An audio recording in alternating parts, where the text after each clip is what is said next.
자, 138편 1절 위에 한번 보세요. 1절 위에 보면 표제어라 그러잖아요. 누가 썼다고 나옵니까? 누구의 시 이렇게 나와요? 다윗의 시, 다윗이 지은 시입니다. 138편부터 145편까지 쭉 이어지는데 이 모든 시들이 다윗이 기록한 시입니다. 자, 오늘 시편은 다윗이 언제 그럼 이걸 기록했느냐? 그걸 알 수는 없어요. 없지만 전체적인 이 시를 읽다 보면 이 흐름으로는 다윗이 주변 모든 나라들을 정복하고 그 다음에 왕으로서의 그의 왕권이 굳건해지며 이스라엘 백성들이 이제는 편안한 삶을 누릴 그때의 인생을 되돌아보면서 하나님께 감사드리며 지은 시라고 보면 될 것 같아요. 1절 한번 보세요. 1절 보면 뭐라고 얘기합니까? 내가 전심으로 주께 감사하며 신들 앞에서 주를 찬송하리이다 이렇게 얘기합니다. 자, 전심으로 뭐 어떤 뜻인지는 우리가 대충 감을 잡을 수 있습니다. 마음을 다해서 전인격적으로 뭐 그런 뜻이겠죠. 자, 다윗이 이런 표현으로 하나님께 감사를 드리는 것은 아마도 방금 전에 얘기했던 것처럼 자기 인생을 쭉 되돌이켜 보면서 회고했을 때 감사할 수밖에 없겠다라고 얘기하는 거예요. 여러분, 다윗이 여러분 왜 우리에게 위로가 되고 그의 삶이 우리에게 격려가 됩니까? 왕이 됐기 때문에? 아니잖아요. 어떻게 보면 그의 인생 여정에서 보면은 참 굴곡이 많았어요. 우리 인생도 비슷하다 그 말입니다. 다윗이 여러분 어떻게 사람들 앞에서 곽광을 받기 시작했습니까?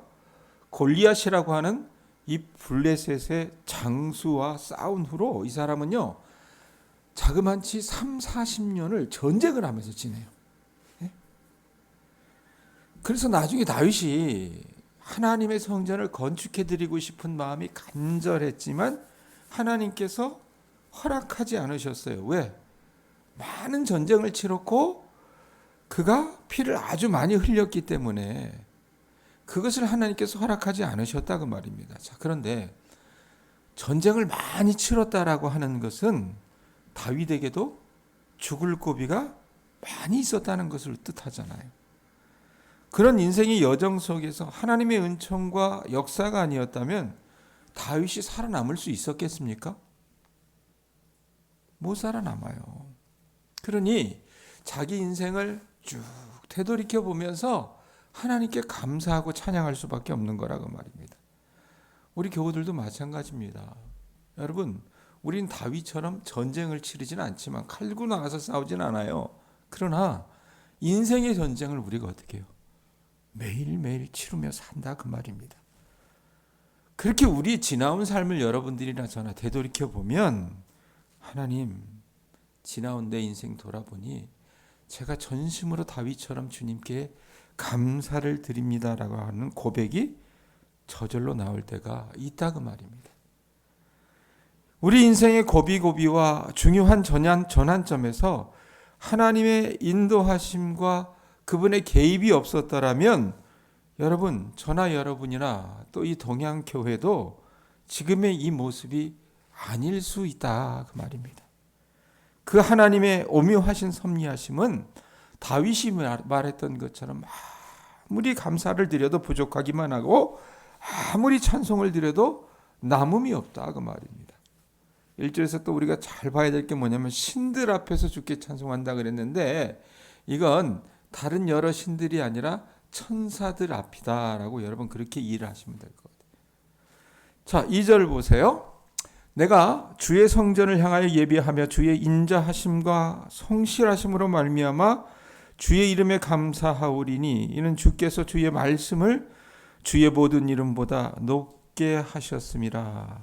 자, 하나님의 성전을 향해서 예배했다라고 하는데 여러분이 예배하다라고 하는 말은요 언젠가도 제가 말씀을 드렸지만 이 구약시대 이 백성들이 하나님 앞에 예배하는 모습이 어떻게 나타난다 그랬어요? 땅에 엎드렸다 그랬잖아요. 완전히 납작. 예? 당에 엎드리다 절하다 이런 뜻인데, 여러분 엎드려 절하는 대상에게 절대적인 존경과 복종을 표현하기 때문에 그들이 납작 엎드리는 거예요. 성전 앞에서. 왕이라 하여도. 이 사람이 지금 이스라엘의 임금인데, 그리고 이 138편이 다윗 인생의 거의 끝마금에 기록한 글이라고 한다면 적어도 다윗이 여러분 70에 죽었잖아요. 우리 나이로 환산하면 우리 백권사님이 올해 85? 예? 그러면 84? 그 즈음이라고 한번 생각을 해보시면 어떨까 싶어요. 예? 그 즈음이 되면 그가 어떻게 합니까? 그 나이 먹고 관록 있고 모든 백성들에게 존경과 어떤 높임의 대상이 되는 그 왕이 성전 앞에서 어떻게 해요? 하나님 앞에 엎드리는 것을 주저하지 않는 거예요. 내가 왕인데 이게 아니라는 거예요. 예? 다윗의 여러분 몸과 마음이 온통 그 인생을 회고해 보니 하나님을 향해 가득 차 있었기 때문에 그가 하나님 앞에 이런 예배자의 모습을 보이는 거라 그 말입니다. 자, 그런데 보세요. 예배하며, 성전을 향해 예배하며 그러면서 어떤 말씀이 따라붙어요? 주의 인자하심과. 왜 예배하며 왜 하나님 앞에 엎드려 절하는가? 주의 인자하심과 성실하심으로 말미암아 주의 이름에 감사드린다라고 고백합니다. 종전에도 말씀드렸지만 여러분 다윗이 백전노장이잖아요. 그의 인생길에서 다 보면 크고 작은 죽을 고비들이 많이 있었어요. 정말 많이 만났는데 그 속에서 보니까 하나님의 인자하심과 성실하심이 아니었으면 자기가요 그 고비를 넘길 수 없었다라는 것을 깨닫고 하나님 앞에 감사드리는 거라 그 말입니다. 자, 이건 여러분 다윗만 고백하는 것이 아니에요. 예레미야라고 하는 선지자 기억하십니까? 예레미야라고 하는 선지자, 제가 바보 선지자라고 얘기했잖아요. 왕따 선지자라고 얘기했잖아요. 그 사람이 쓴 여러 글들 가운데에 애가가 있어요. 슬픈 노래. 예레미야 애가. 그 예레미야 애가 3장 22절에서 24절에 보면 이런 말씀이 있어요. 여러분들 잘 아실 텐데 제가 읽어드릴게요. 여호와의 인자와 긍휼하심이 무궁하심으로. 종전에 다윗은 뭐라고 얘기했어요? 주의 인자하심과 성실하심으로 말미암아. 같은 표현이잖아요. 여호와의 인자와 긍휼이 무궁하심으로 이래놓고 뭐라고 얘기했냐면 우리가 진멸되지 아니함이니이다. 이것들이 아침마다 새로우니 주의 성실하심이 크시도소이다. 내 심령에 이르기를 여호와는 나의 기업이시니 그러므로 내가 그를 바라리라 하도다. 왕따 선지자라 그랬잖아요. 울보 선지자라 그랬잖아요. 나라 망할 거라고 수도 없이 하나님께서 말씀하라 그래서 그걸 그들 앞에서 목숨 걸고 얘기를 했어요. 결국 그의 예언대로 유다가 망합니다. 망하는데 그의 눈으로 여러분 뭘 봤어요? 무너질 것 같지 않던 그 예루살렘 성벽이 무너지는 걸 봤어요. 성전이 무너지는 걸 봤어요. 그리고 유다의 마지막 왕이었던 시드기야가 어떻게 죽습니까? 두 눈이 뽑혀요. 뽑혀서 끌려가요. 네? 쇠사슬에 묶여 그렇게 끌려간다고 말입니다. 뿐만 아니라 유다의 많은 귀족들도 처참하게 죽임을 당하고 많은 사람들이 포로가 돼서 바벨론으로 끌려간다고 말입니다. 그러면 여러분 남아있는 사람들은 뭐예요? 루저 중에 루저예요. 하찮은 사람들이 하찮은 사람들, 사람 같지 않은 것들을 어떻게 해요? 그냥 남겨놓는 거예요. 그걸 바라봤고 그 사람들 가운데 왕따가 누구였다고요? 예레미야예요. 그러면 예레미야의 삶은 여러분 어떠했겠냐고 여러분 보시라고 말입니다. 자, 그렇게 모든 것이 끝났다고 생각할 때 예레미야가 뭐라고 했냐면 다시 읽어드릴게요. 저 인생들 끝났어 이렇게 얘기할 때 뭐냐면 여호와의 인자와 긍휼이 무궁하심으로 우리가 진멸되지 아니함이니이다. 다 죽을 거라고 생각했는데 하나님이 어떻게 살아가게 하시는 거예요. 아침마다 일어나면 우리가 떼거리가 있을까? 우리에게 소망이 있을까? 그랬는데 이것들이 아침마다 새로우니 주의 성실하심이 크시도소이다. 하나님의 인자하심과 긍휼하심이 아니면 자기들이 살 수 없다는 것을 그걸 경험을 했다 그 말입니다. 여러분, 그 고백은 다윗만이 하는 것이 아니라 예레미야만 하는 것이 아니라 우리도 느끼고 고백할 수 있는 거예요. 안 그래요? 살아오시다 보면 여러분들도 인생의 우여곡절을 많이 겪으셨을 거예요. 이제는 더 이상 못 살겠다. 어떻게 하루를 살지? 모든 것이 끝났다고 생각되고 희망이 없다고 생각될 그때에 여러분 돌아보면 어떻습니까? 우리가 하나님 앞에 엎드리면 신비로운 하나님의 은총을 느낄 때가 있다 그 말입니다. 그 순간순간의 은혜, 그 한순간 살아갈 수 있는 은혜를 하나님께서 주실 때가 있다 그 말이에요. 그러면 다윗처럼 예레미야처럼 주의 인자하심과 성실하심으로 말미암아 주님 감사합니다라고 고백할 수 있는 거라 그 말이에요. 아셨어요? 그 다음에 이런 인자하심과 성실하심에 감사드렸던 이유를 또 밝히고 있어요. 3절 보세요. 3절에 보면 뭐라고 얘기합니까? 내가 간구하는 날에 주께서 뭐 하셨대요? 응답하시고 내 영혼에 힘을 주어 나를 강하게 하셨나이다.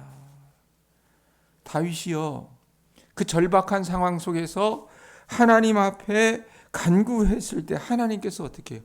다윗의 기도를 들으시고 응답해 주셨을 뿐만 아니라 자신의 영혼 깊은 곳 그 속사람까지 어떻게 해요? 굳건하게 붙들어 주셨다는 얘기예요. 네? 다윗이 골리앗 앞에서 담대하게 싸울 수 있었고 자기를 죽이려는 사울왕의 여러분 그 위협에 대해서 그가 어떻게 합니까? 참을 수 있었고 자신을 모욕하는 나발을 죽이려고 찾아갔다가 나발의 아내 아비가일의 이야기를 듣고 어떻게 합니까?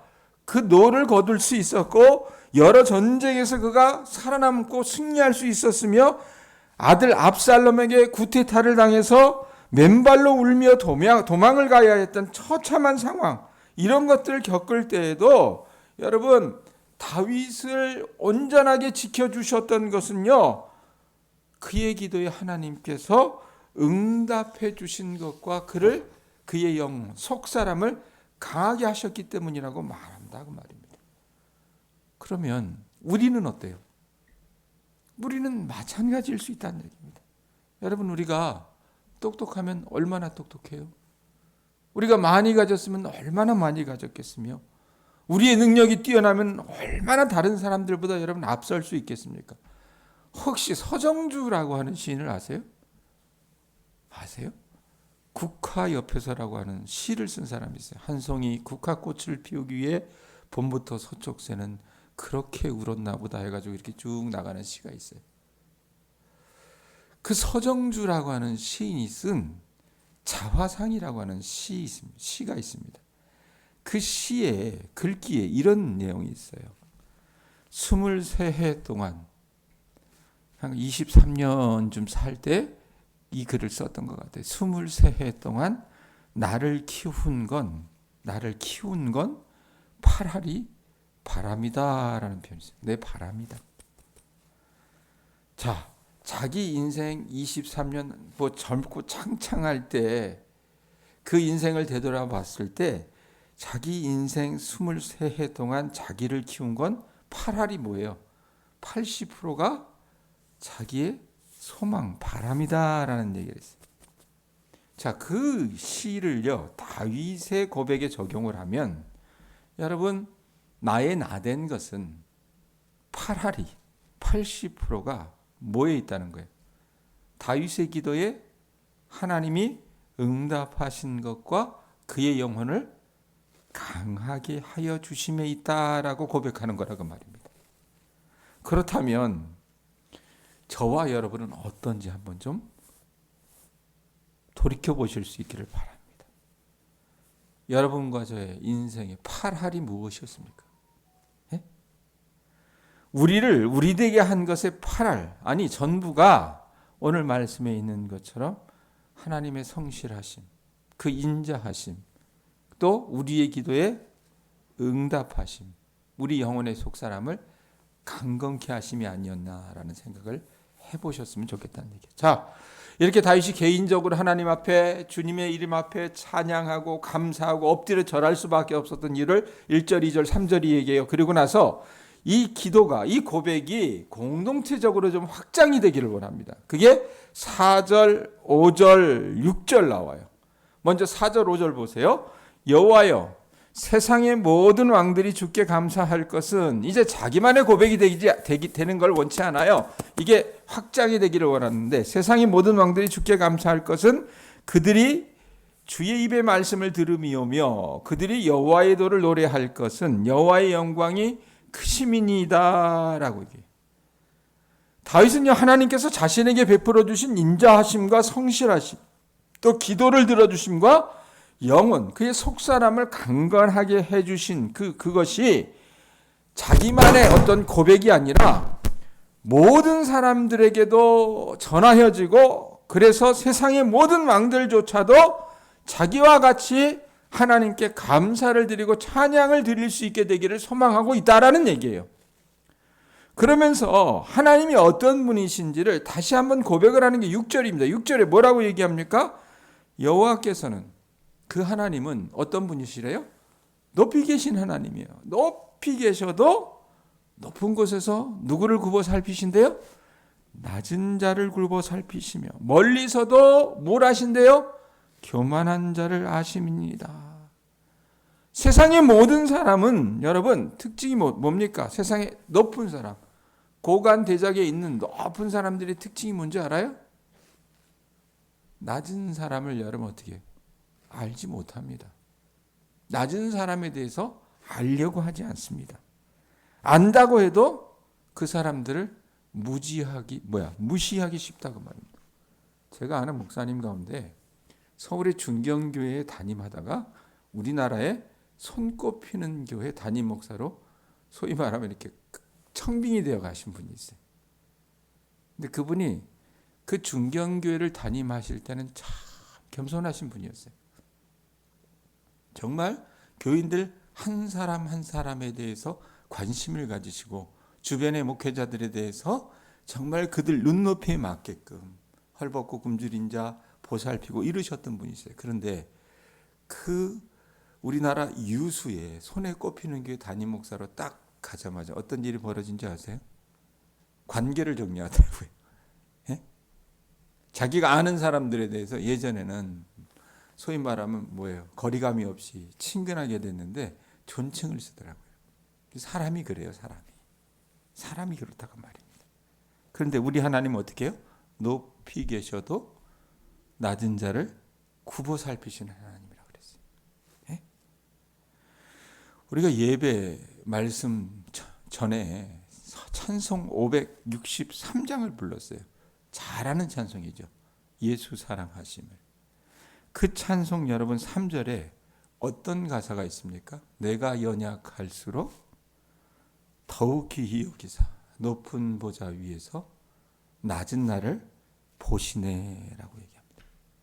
사람들은 연약한 사람과 더 연약한 사람을 귀하게 여기지 않아요. 오히려 어떻습니까? 저 하찮은 것들 무시합니다. 그러나 주님은 그러신 분이 아니라고 다윗이 얘기를 해요. 사람들은 멀리 떨어질수록 잘 보지 못하지만 하나님의 보좌는 아무리 높이 있다고 해도, 아무리 낮은 위치에 그 자녀들이 처해 있다 하더라도 하나님은 어떻게 해요? 우리를 충분히 감찰하시고도 남으신 분이란 얘기입니다. 그걸 왕들이 이해하고 알기를 원했던 것 같아요, 다윗은. 자, 7절, 8절 보세요. 시를 맺으면서 이제는 어떻게 합니까? 자신을 끝까지 지켜주시고 보호해 주실 것을 요청을 하는데 7절 보세요. 내가 환난 중에 다닐지라도. 그러니까 이 사람 인생을 정말 깊이 성찰하고 알았던 사람이에요. 야, 이만큼 살았으면 환난이 없겠지, 고난이 없겠지, 이제는 나라도 평온한데, 이런 걸로 사람들은 착각을 하는데, 여러분 인생이 어떻습니까? 나이가 먹어도 한 굽이 지나면 또 다른 굽이가 오잖아요. 그래서 고백을 하는 거예요. 내가 환난 중에 다닐지라도 주께서 나를 어떻게 하셨대요? 살아나게 하시고 주의 손을 펴사 내 원수들의 분노를 막으시며 주의 오른손이 나를 구원하시리이다. 자기 바람이에요. 예? 환난 중에 다닐지라도라고 하는 이 표현은 뭐냐면 세번역 성경에는 뭐라고 얘기하냐면 내가 고난의 길 한복판을 걷는다고 하여도 앞으로 그때에도 하나님께서 어떻게 해주셔야 돼요? 내 인생 살아가다 보면 우리 백권사님이 84세 연세이시지만 내년에 우리 권사님의 삶에 정말 저는 하나님께서 햇빛을 비추어 주시고 대로를 열어주시기를 바랍니다. 자, 그런데 인생이 여러분 그러지 않을 때도 있잖아요. 그럴 때에도 하나님께서 우리 권사님 앞길에 원수들을 막아주시고 하나님의 능력의 오른손으로 건져주시기를 다윗이 기도하고 있다 그 말입니다. 예? 이 부분을 여러분 다윗이 그의 다른 시에 어떻게 고백합니까?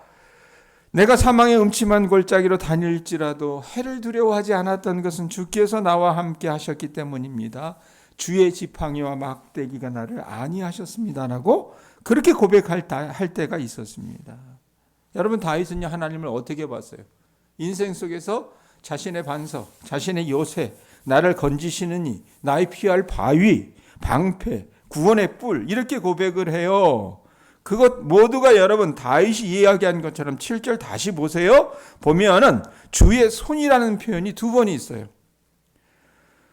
자, 환난 중에 다닐지라도 주께서 나를 살아나게 하시고 나면 주의 손을 펴사 내 원수들의 분노를 막으시며 주의 오른손이 나를 구원하시리이다. 하나님의 능력의 오른손, 그 능력이 행하는 결과를 표현한다 그 말입니다. 그러면서 이 시 138편을 정리를 해요. 8절 뭐라고 얘기합니까? 여호와께서 나를 위하여 뭐 해주신대요? 보상해 주시리이다. 여호와여 주의 인자하심이 영원하오니 주의 손으로 지으신 것을 버리지 마옵소서. 표준 세번역에는 주께서 내게 세우신 목적을 이루어 주시니 주님 주의 인자하심은 영원하십니다. 주께서 손수 지으신 이 모든 것들을 버리지 말아 주시옵소서라고 고백을 해요. 여러분 하나님께서 오늘 시 138편을 쓴 이 다윗을 세우신 목적을 충분히 이루셨다고 다윗이 그 인생을 회고하면서 고백을 해요. 그로 말미암아 이스라엘이라고 하는 나라가 든든하게 세워졌어요. 그로 말미암아 믿음으로 살아가는 사람들이 어떤 삶을 살아가야 되는지 다윗을 보고 배웠어요. 그로 말미암아 여러분 어떻습니까? 약속의 후손이었던 예수 그리스도가 오셨다 그 말입니다. 그러면 정리해 봅시다. 하나님이 다윗을 이렇게 붙잡아 주셨어요. 인자하심과 긍휼하심으로, 성실하심으로. 하나님이 다윗이 어려움 당할 때, 그가 기도할 때 응답해 주셨고 그의 속사람을 강건하게 해 주셨습니다. 그렇다면 오늘 하루를 살아나가는 우리 교우들도 어떻게 해요? 하나님께 다윗처럼 마음과 정성을 다해서 하나님께서 우리에게 주신 우리 인생의 자리에서 주의 인자하심과 성실하심을 베풀어 주시기를 바라며 기도하고 우리의 기도에 응답해 주시기를 바라며 기도하고 우리 영혼을 강건하게 해 주시기를 바라며 기도하고 그렇게 하나님 앞에 나아간다면 하나님께서 다윗을 돌보셨듯이 우리를 돌봐 주실 줄로 믿습니다. 오늘 하루가 그런 하루가 될 수 있기를 축원합니다. 기도하겠습니다.